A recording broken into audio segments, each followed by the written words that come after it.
त्वं हैव षट्कार स्वरात्मिका सुधातमक्षरे नित्ये त्रिधामात्रमिका स्थिता अर्धमात्रा स्थिता नित्या यानचार्य विशेषतः तमैव शातं सावित्री तं देवी जननी परा तयैव धार्यते सर्वं तैतत्सृज्यते जगत् तैतत्पाल्यते देवी तमक्षन्ते च सर्वदा विशिष्टो सृष्टिरूपा त्वं स्थितिरूपा च पालने तथा संहृतिरूपान्ते जगतो श्रीजगन्मये महाविद्या महामाया महामेधा महास्मृति महामोहास भवतिर्महादेवी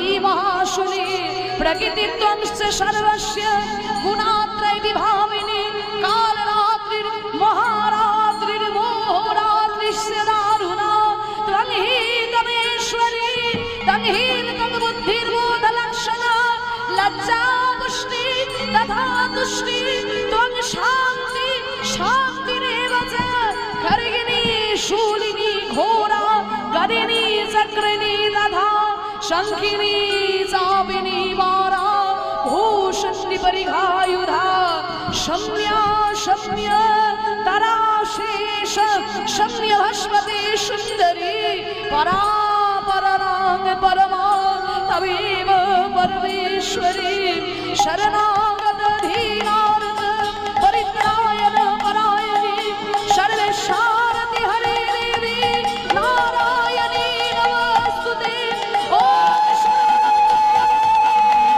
शिवे सर्वार्थसाधिके शरण्ये त्र्यंबके गौरी नारायणी नमस्तुते या देवी सर्वभूतेषु मातृरूपेण संस्थिता नमस्तस्यै नमस्तस्यै नमस्तस्यै नमो नमः या देवी सर्वभूतेषु शक्तिरूपेण संस्थिता नमस्तस्यै नमस्तस्यै नमस्तस्यै नमो नमः सृष्टिस्थिति विनाशानं शक्तिभूते सनातनी गुणास्ते गुणमये नारायणी नमस्तुते शङ्खचक्रगदापत्य धीरवर्मायधे वशीरवैष्णवीरूपेण नारायणी नमस्तुते वशीरवैष्णवीरूपेण नारायणी नमोस्तुते।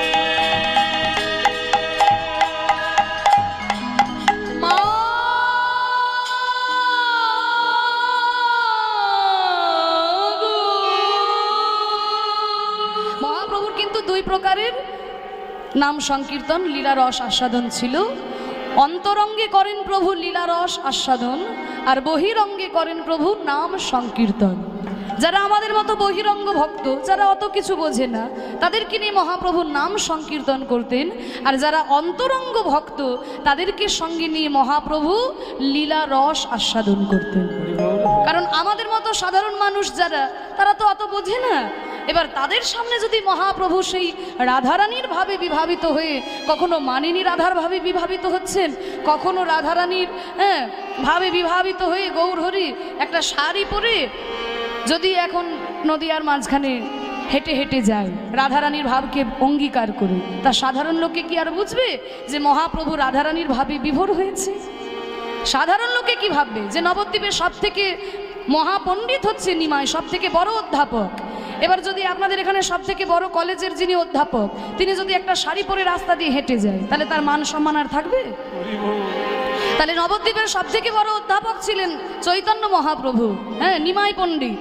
তাহলে সে যদি রাধারানীর ভাবে বিভাবিত হয়ে কাঁদতে কাঁদতে একটা শাড়ি পরে ঘোমটা নিয়ে রাস্তা দিয়ে হেঁটে যায়, তাহলে তার মান সম্মান থাকবে? তাহলে বহিরঙ্গ ভক্ত যারা কত কিছু বোঝে না, তাদেরকে সঙ্গে নিয়ে মহাপ্রভু ওই রাস্তায় পথে পথে, নদীয়ার পথে পথে হরিনাম সংকীর্তন করতেন। কিন্তু যারা অন্তরঙ্গ ভক্ত, তাদেরকে সঙ্গে নিয়ে মহাপ্রভু দরজা বন্ধ করে কীর্তন করতেন, লীলার রস আস্বাদন করতেন। হ্যাঁ, তাই মহাপ্রভু শ্রীবাসকে বললেন, শ্রীবাস এবার তুমি আস্তে আস্তে দরজা বন্ধ করে দাও, আমি অন্তরঙ্গ ভক্তদের নিয়ে লীলা রস আস্বাদন করব। তাই রাধারানী আজকে বিভোর রাধারানীর ভাবে বিভাবিত হয়েছেন আমার প্রাণ গৌর। আহা কপাট দিয়া কীর্তন করে পরম আবেশে, কপাট দিয়া কীর্তন করে পরম আবেশে, কপাট দিয়া কীর্তন করে পরম আবেশে, কপাট দিয়া কীর্তন করে পরম আবেশে, আর পাশঙ্গি হাসিতে আইসে না পাই প্রবেশে, পাশঙ্গি হাসিতে আইসে না পাই প্রবেশে, আনন্দ আর ধরে না, আনন্দ আর ধরে না, আনন্দ ধরে না, কপাট দিয়ে কীর্তন করে আনন্দ আর ধরে না, কপাট দিয়া কীর্তন করে আনন্দ ধরে না, কপাট দিয়া কীর্তন করে আনন্দ ধরে না। কপাট দিয়ে মহাপ্রভু কীর্তন করছেন, কিন্তু মাগো এই যে নাম সংকীর্তন করছেন মহাপ্রভু, সবাই কি আর নিমাইকে ভালোবাসতো? সবাই কিন্তু নিমাইকে ভালোবাসতো না। তা নবদ্বীপের কিছু কিছু যারা হরি বিমুখী জন, তাদের মধ্যে কারোর কারোর নাম ছিল তর্কালঙ্কার, কারোর কারোর নাম হচ্ছে তর্ক চূড়ামণি। একদিনকে বলে উঠলো, ধুর ধুর আর ভালো লাগে না গো, এই দিন রাত এই হরিনাম আর ভালো লাগে না। হ্যাঁ, সারা নবদ্বীপের লোকরা খাওয়া দাওয়া বন্ধ, পূজা অর্চনা সব বন্ধ, শুধু হরি হরি হরি হরি। ওই মরা চামড়ার খোল দিন রাত পেটাচ্ছে, ওই মরা চামড়ার খোল দিন রাত পেটাচ্ছে, আর থালা কেটে করতাল তৈরি করেছে, এইভাবে তারা হরিনাম করছে। আর কদিন চলবে? এমন কি কেউ নেই যে হরিনাম বন্ধ করতে পারে? তর্কালঙ্কার বলছে, কে আর হরিনাম বন্ধ করবে বলো? বলে কেন, চলো আমরা ওই জগাই মাধাইয়ের কাছে যাই। জগাই মাধাই তারা তো আগে মদ খেত, এখন 2 লক্ষ হরিনাম করে সারাদিন, আর তারা হরিনাম বন্ধ করবে না, তাই নাকি? তাহলে চলো চাঁদ কাজীর কাছে যাই। চাঁদ কাজীও এখন হরিনামে পাগল হয়েছে, সেও আর হরিনাম বন্ধ করবে না। বলে এই নিমাই বেটার তো বড় ক্ষমতা আছে, হ্যাঁ, সারা নবদ্বীপের লোকগুলোকে সব পাগল করে রেখেছে, এমন কি কেউ নেই যে এই হরিনামকে বন্ধ করতে পারে? বলে একজনের নাম আমার মনে পড়েছে, বুঝলে, একজনের নাম আমার মনে পড়েছে। কি নাম তার বলো? সে হচ্ছে মহাতান্ত্রিক, মহাপণ্ডিত, মহাজ্ঞানী। বলে মহাই তো করে চললে, আরে নামটা তো বলো। তার নাম কি শুনবে? তার নাম হচ্ছে চাপাল চন্দ্র সিদ্ধান্ত বাগী। কি গো, মুখস্থ হয়েছে? কি বললে জানো? চাপাল চন্দ্র সিদ্ধান্ত বালিশ। আরে বালিশ নয়, বালিশ নয়, চাপাল চন্দ্র সিদ্ধান্ত বাগীশ। ও, চাপাল চন্দ্র সিদ্ধান্ত বাগীশ। হ্যাঁ, বাগীশ। তাহলে চাপাল গোপাল বলে যাকে আমরা চিনি, সেই হচ্ছে মহাতান্ত্রিক, মহাপণ্ডিত, মহাজ্ঞানী। চলো আমরা সেই চাপাল গোপালের কাছে যাই, সে যদি কোনো উপায় করে এই হরিনামকে বন্ধ করতে পারে। আর সহ্য হচ্ছে না এই দিন রাত হরিনাম। তাই তারা নবদ্বীপের বিমুখী জন তর্কালঙ্কার, তর্ক চূড়ামণি ছুটতে ছুটতে গেল ওই চাপাল গোপালের কাছে। আর সেই চাপাল গোপাল তখন কি ভবানী পুজোর সব সামগ্রী সাজিয়ে মায়ের চরণে পুষ্পাঞ্জলি দিচ্ছে। রক্তচন্দন, রক্ত জবার সঙ্গে মিশিয়ে মায়ের চরণে পুষ্পাঞ্জলি দিচ্ছে। শরণাগত ধীনার্দ্র পরিত্রায়ণ পরায়ণে সর্বেশারতি হরে দেবী নারায়ণী নমস্তুতে। বাবা, আমার মাকে কত সুন্দর মানিয়েছে দেখো। মায়া মা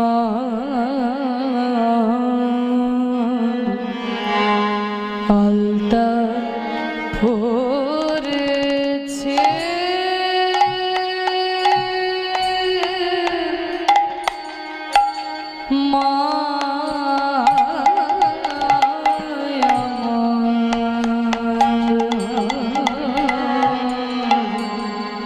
আলতা পরেছে।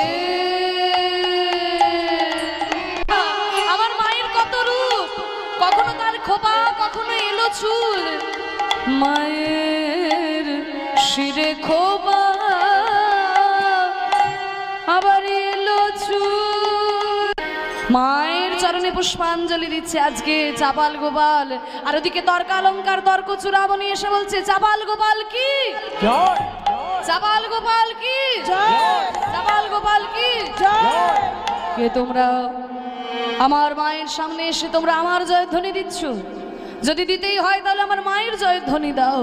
শুনুন, আপনার এই পূজা অর্চনা আর চলবে না। জানেন, ওই নিমাই বেটার খেপামিতে সবাই খেপেছে। আমাদের ব্রাহ্মণদের সব পূজা অর্চনা বন্ধ, আর ওরা শুধু দিন রাতে হরি হরি হরি হরি বলে মেতেছে। আর খেতেও দেয় না, শুতেও দেয় না, শুধু আর পূজা অর্চনাও করতে দেয় না, শুধু হরি হরি। আমরা একভাবে মাকে ডেকে আনন্দ পাই।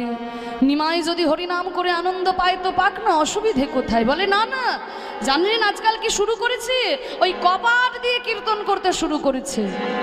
হরিনাম করবে তো সবার জন্য করবে, কিন্তু কপাট দিয়ে কেন করবে? নিশ্চয়ই ওরা ওই দরজা বন্ধ করে ওই হরিনাম না করে কোনো অভিসন্ধি, কোনো দুষ্ট কাজের মধ্যে লিপ্ত হয়েছে। কি বললে? হরিনামই যদি করবে সবার জন্য করবে, দরজা বন্ধ করে কেন করবে? ঠিক আছে, আমি তোমাদের কথা শুনলাম, আমি দেখছি কি করতে হয়। একদিন বিপ্র নাম গোপাল চাপা, নাম গোপাল চাপা, পাষণ্ডী প্রধান সে দুর্মুখ বাচা, দুর্মুখ বাচা। মনে মনে ভাবলো হরিনাম করবে সবার জন্য করবে, দরজা বন্ধ করে যদি হরিনাম না করছে তাহলে আর কি করছে, আমিও দেখব। এই বলে চাপাল ভবানী পুজোর সব সামগ্রী নিয়ে, রক্ত, চন্দন, সিঁদুর, জবা ফুল, মদ সব কিছু নিয়ে আজকে চলেছেন সেই শ্রীবাস অঙ্গনের দ্বারের দিকে। ঘোর রজনীতে চলিল চাপা, ঘোর অন্ধকারের মধ্যে যখন চাপাল এসে পৌঁছলো শ্রীবাস অঙ্গনের দ্বারে, মনে মনে ভাবলো ব্রাহ্মণগণ তো ভুল কিছুই বলেনি। ওই তো শ্রীবাস অঙ্গন, ওই তো দরজা বন্ধ রয়েছে। হরিনামই যদি করবে সবার জন্য করবে, দরজা বন্ধ করে কেন হরিনাম করবে? আচ্ছা দেখি তো, ওরা কি সত্যি হরিনাম করছে নাকি কোনো দুষ্ট কাজ, কোনো অভিসন্ধির মধ্যে লিপ্ত হয়েছে? যেই না দরজার সামনাসামনি গিয়ে কান পেতে আজকে চাপাল শুনছে, দেখি তো দরজার ভিতরে ওরা কি করছে। আর দরজার ভিতরে কান পেতে যখন দরজার বাইরে থেকে শুনছে, দেখতে পেল শ্রীবাস অঙ্গনের ভিতরে আজকে মহাপ্রভুকে ঘিরে ধরে ভক্তরা হরিনাম করছে। ভজ রাধা কৃষ্ণ গোপাল কৃষ্ণ, কৃষ্ণ কৃষ্ণ বল মুখে মনরে, লীলাময় হরে এসেছে নদিয়াপুরে, এসেছে নদিয়াপুরে, রাধার প্রীতি লয়ে বুকে, রাধার প্রীতি, প্রীতি, প্রীতি চাপাল বাইরে থেকে শুনতে পাচ্ছে সেই হরিনাম। মনে মনে ভাবলো ঠিক আছে, হরিনাম করছে, ভালো করছে, কিন্তু দুদিনের ছেলে নিমাই, ওকে কৃষ্ণ বলার কি হলো?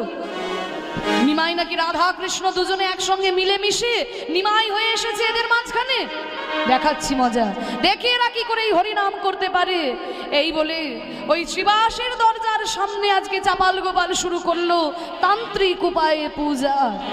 এই ছড়িয়ে দিলাম জবা ফুল, এই ছড়িয়ে দিলাম রক্ত চন্দন, এই ঝুলিয়ে দিলাম পাঠার মাথা, রক্ত চন্দন সিঁদুরানি রাখি দারে, ওম নমঃ চণ্ডিকায় নমঃ। এই ছড়িয়ে দিলাম জবা ফুল, এই ছিটিয়ে দিলাম সিঁদুর, এই ছিটিয়ে দিলাম মদ, রক্ত চন্দন সিঁদুর আদি রাখি দারে, মনের আনন্দে সেহ গেলা নিজ ঘরে, নিজ ঘরে। চলে গেল চাপাল শ্রীবাসের দ্বারে তান্ত্রিক উপায়ে পূজা করে। আর ওদিকে সারা রাত্রি নাম সংকীর্তন করে লীলারস আস্বাদন করে যেই না ভোরবেলা হয়েছে, ভোরবেলায় আজকে মহাপ্রভু শ্রীবাসকে বললেন, শ্রীবাস এতক্ষণ আমি অন্তরঙ্গ ভক্তদের সঙ্গে নিয়ে লীলারস আস্বাদন করেছি। এবার তো প্রভাত হতে চলেছে, এবার আমি নগর কীর্তনে বেরোবো। তুমি ধীরে ধীরে দরজা খোলো, আমরা নগরে কীর্তনে বেরোবো। তাই ভোরবেলায় প্রভাতে সুরে গাইছেন মহাপ্রভু, একেবারে ভজ শ্রীকৃষ্ণ, কহ শ্রীকৃষ্ণ, লহ শ্রীকৃষ্ণের নাম রে। কৃষ্ণ নাম গাইতে গাইতে, গৌরাঙ্গের নাম গাইতে গাইতে শ্রীবাস পণ্ডিত মনে কত আনন্দ, তারাঙ্গনে হরিনাম করছেন, মহাপ্রভু নৃত্য করছেন। মনের আনন্দে গাইতে গাইতে ভজ গৌরাঙ্গ, কহ গৌরাঙ্গ। দরজাটি যখনই খুলেছেন, এ কি আমার দরজায় মদ, আমার দরজায় সিঁদুর, আমার দরজায় জবা ফুল, আমার দরজায় পাঠার মাথা। এ কি হলো? এ ঠাকুর,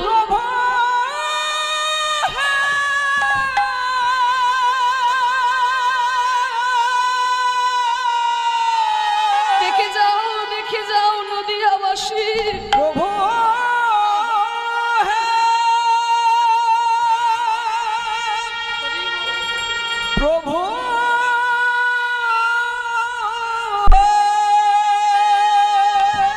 আমি সারা রাত্রি হরিনাম করি না, আমি সারা রাত্রি ভবানী পুজো করি, আমি কীর্তন করি না, আমি ভবানী পুজো করি, নিত্য রাত্রি করি আমি ভবানী পূজন। আমার মহিমা দেখো ব্রাহ্মণ স্বচ্ছ। শ্রীবাস মনে এত ব্যথা পেলেন, কিন্তু মহাপ্রভুকে কিছু জানতে দিলেন না। কারণ মহাপ্রভু যদি জানতে পারে এই ঘটনার কথা, তাহলে যে আজকে হরিনাম বন্ধ হয়ে যাবে, আর হরিনাম বন্ধ হয়ে গেলে যে আমি সহ্য করতে পারবো না। এই শ্রীবাস জানেন তো হরিনাম এত ভালোবাসতো, কৃষ্ণ নাম এত ভালোবাসতো। এই শ্রীবাসের মতো ভক্ত হয় না মাগো। আমাদের ঘরের দুয়ারে কীর্তন হয়, আমাদের শুনতে আসতে মন হয় না। কিন্তু এই শ্রীবাস এত বড় ভক্ত ছিল জানেন তো, যে এই হরিনাম বন্ধ হয়ে যাবে বলে নিজের পুত্রের মৃত্যু সংবাদ পর্যন্ত মহাপ্রভুকে জানায়নি। শ্রীবাসের একমাত্র পুত্র সন্তান যেদিন মারা গেল, তার স্ত্রী মালিনী দেবী বুকের মধ্যে জড়িয়ে ধরেছে তার পুত্রকে জড়িয়ে ধরে যখন ক্রন্দন করছে, শ্রীবাস এসে বলছে,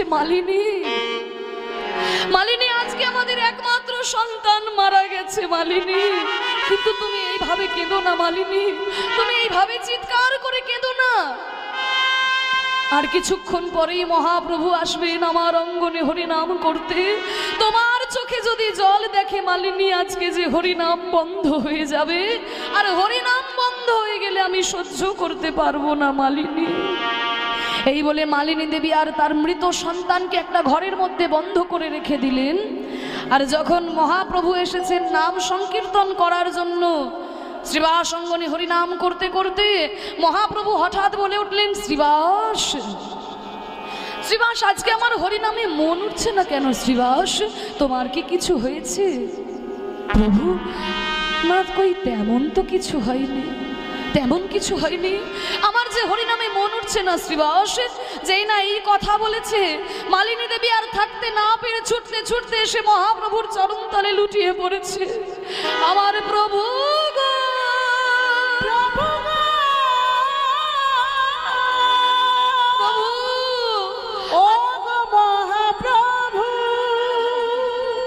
আজকে আমাদের একমাত্র পুত্র সন্তান মারা গেছে প্রভু, আমার একমাত্র সন্তান মারা গেছে প্রভু। কি মা, এ কি বলছো তুমি? তোমার একমাত্র সন্তান মারা গেছে? শ্রীবাস, তোমার পুত্র সন্তান মারা গেছে আর তুমি আমায় বলছো তেমন কিছু হয়নি?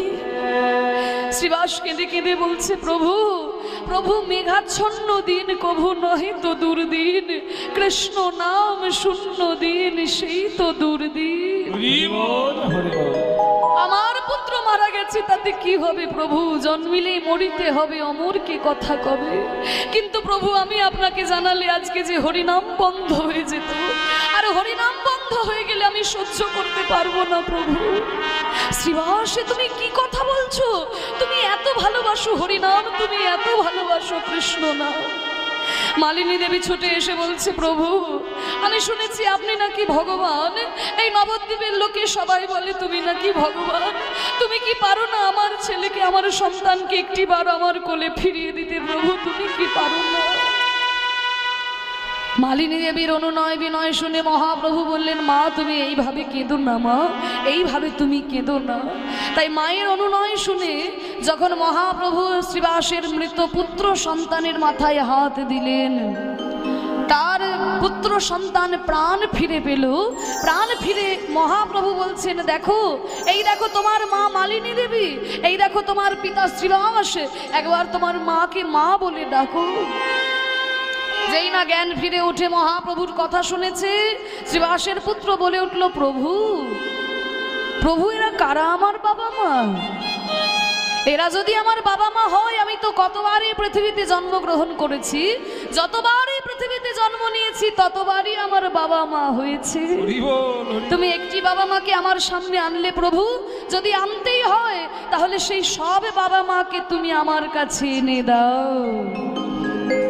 আমরা যতবারই পৃথিবীতে জন্ম নিই ততবারই আমাদের মাতা পিতা হয়, তাহলে তুমি একটি মাতা পিতাকে আমার সামনে দাঁড় করালে, যদি আনতেই হয় তাহলে সেই সব মাতা পিতাকে তুমি আমার সামনে এনে দাও।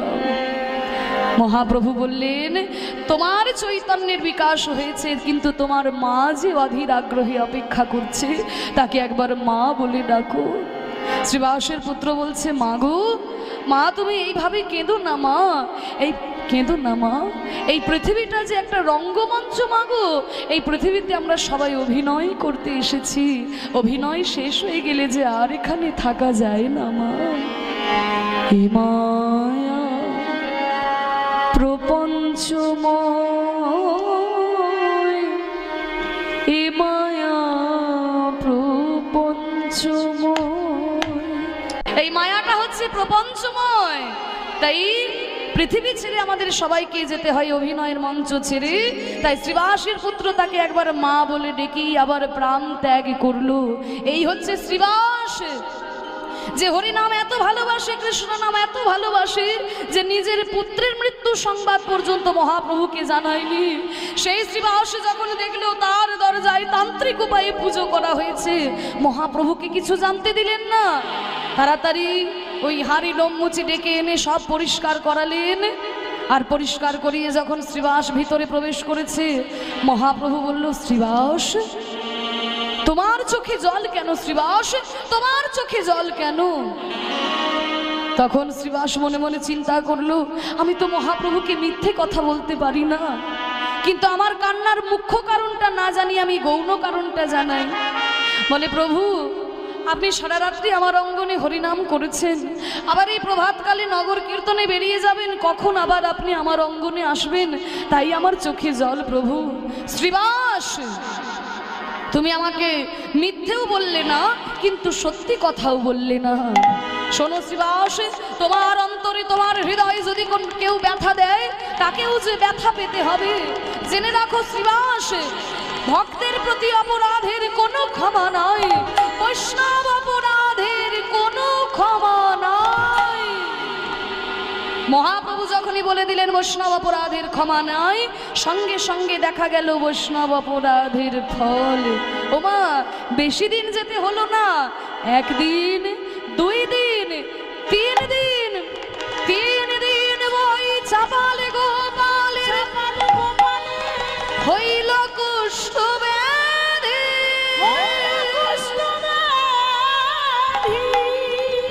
মায়ের চরণে যেই পুজো দিতে বসেছে, হে কি মা, হে কি তোর পুজো করতে গিয়ে কোনোদিন তো আমার শরীরে আমি কোনো জ্বালা যন্ত্রণা অনুভব করিনি, তবে আজকে আমার এ কি হচ্ছে মা, আমার শরীরে সারা গায়ে কেমন জ্বালা, এ কি দেখতে দেখতে আমার সারা গায়ে কেমন ফুসকুড়ি বেরিয়ে যাচ্ছে, এ আমার কি হলো মা?